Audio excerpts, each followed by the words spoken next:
welcome back. Continuing on the number theory, the next property says the square of an even number is always even, and that of an odd number is always odd. Okay, can be very easily established. Means 2 square is 4, whereas 3 square is 9. This is odd, this is even. 7 square 49, odd. 8 square 64, even. 11 square 121, 12 square 144, even, odd. So this statement is very pure and can be easily established. Okay, then come, so on the contrary, if I say any number is given which is a odd number, and if it is a perfect square, then I can definitely say the square root of that number should be a odd or even, depending on the number, seeing the number. Okay, so reverse also can be established from this forward concept. Okay, so that means if a number which is odd and a perfect square, then square root should be a odd number. Okay, so the next comes that any perfect square should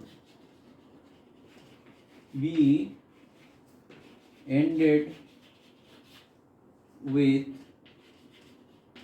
following digits. What are those? 0, 1, 4, 5, 6, 9. Only these numbers out of that 10 numbers, out of including 0, that means 10 numbers. These are the numbers when you will do square of any number will end up with this. That means any number ended with 0 and 1, I will get 1 as unit place when squared up, making square. When I do 2 and 4, 0, 1 will be 1,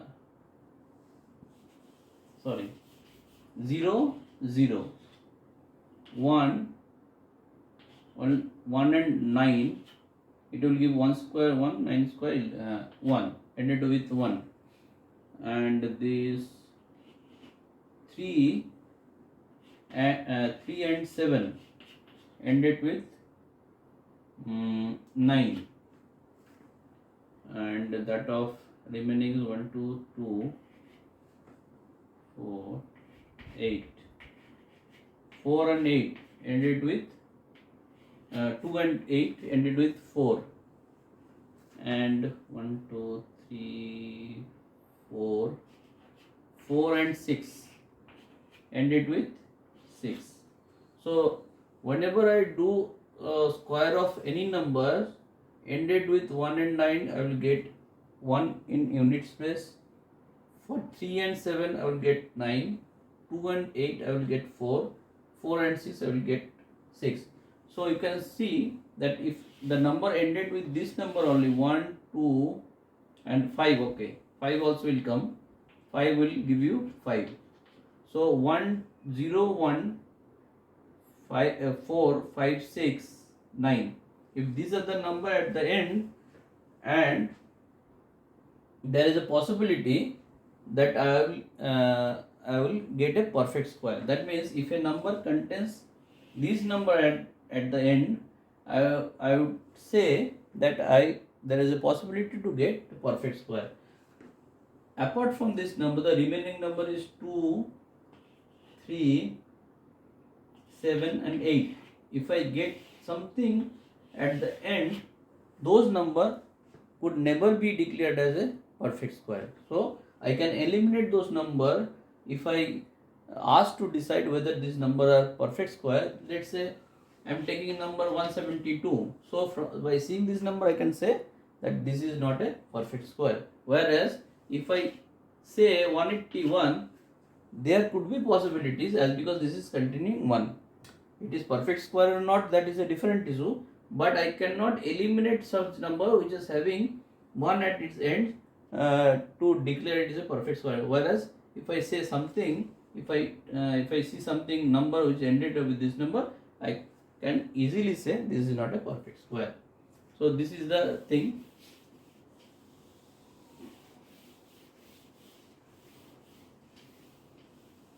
The next concept which comes for 0 specifically. So 0 comes in perfect square. In perfect square, 0 comes in pair. In perfect square, 0 comes in pair. That means if a number is a perfect square, just like 100, it will come in pair. That means multiple of 2. If it is a perfect square, that means 10,000 pair. So I can say this is a perfect square. Or if I declare anything as a perfect square, that 0 must come in pair. So 729 if is a perfect square. If I add double 0, then this also should be a perfect square. Okay, but if I add 0 here again, it can't be a perfect square because the 0 is not coming in pair. My next topic would be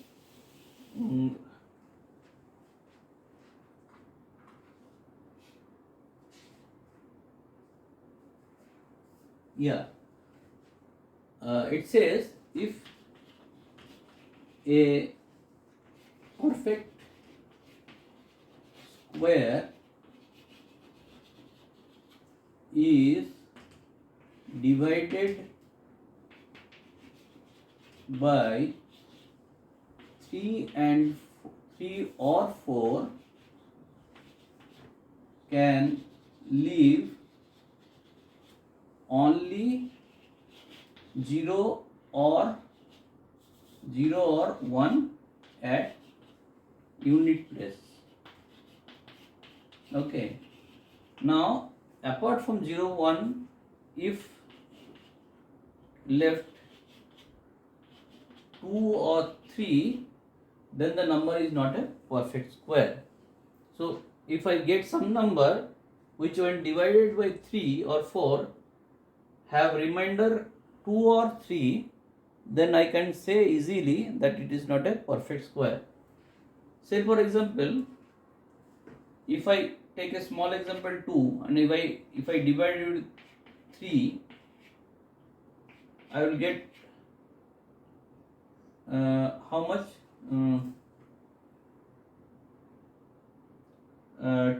2 remainder as 1.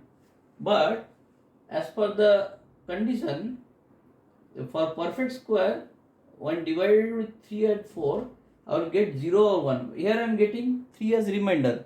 But the condition is that if it is a perfect square, that will definitely give 0 or 1. But it is the reverse one is not always correct. If I get remainder as 1, I must not, or I cannot say definitely that number is a perfect square. But in case the number is a perfect square, just like if I replace it with 9, I will get 0 here. Or if I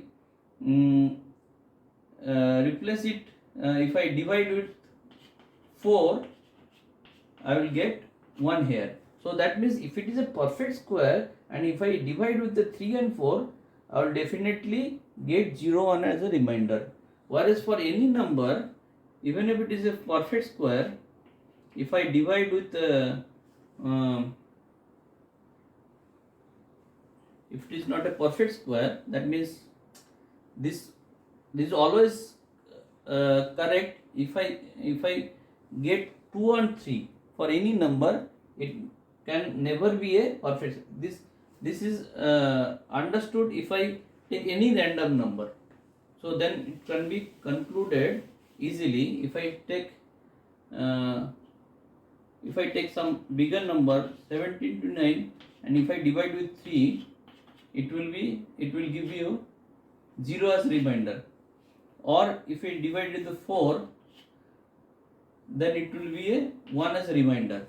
But if it is not a perfect square, let's say 30, if I divide it 3, I will get how much? 3, 2, 3, 7. Then I will get remainder as 2 here. And if I divide it 4, I will get remainder as 3. So my point of saying is that if I get any number, any given number, and I divide with 3 or 4 and I get 2 and 3, there is no possibility that this number would be a perfect square. I need not to try even. I can say directly that it is not a perfect square. But in case by dividing 3 and 4, it is coming remainder as 0 and 1, then I should try whether it is a perfect square or not. I have to try, because it cannot be established if I get any remainder as 0 and 1. Then I cannot say that it is not a perfect square. It could be a perfect square or even not. But I cannot leave it as it is by saying no, it cannot be a perfect square. In case of 2 and 3 as a remainder, I could say that definitely. Okay. So this is for now. In the next, I will come with more properties of square. It will be useful, and definitely I will explain further more properties. Thank you.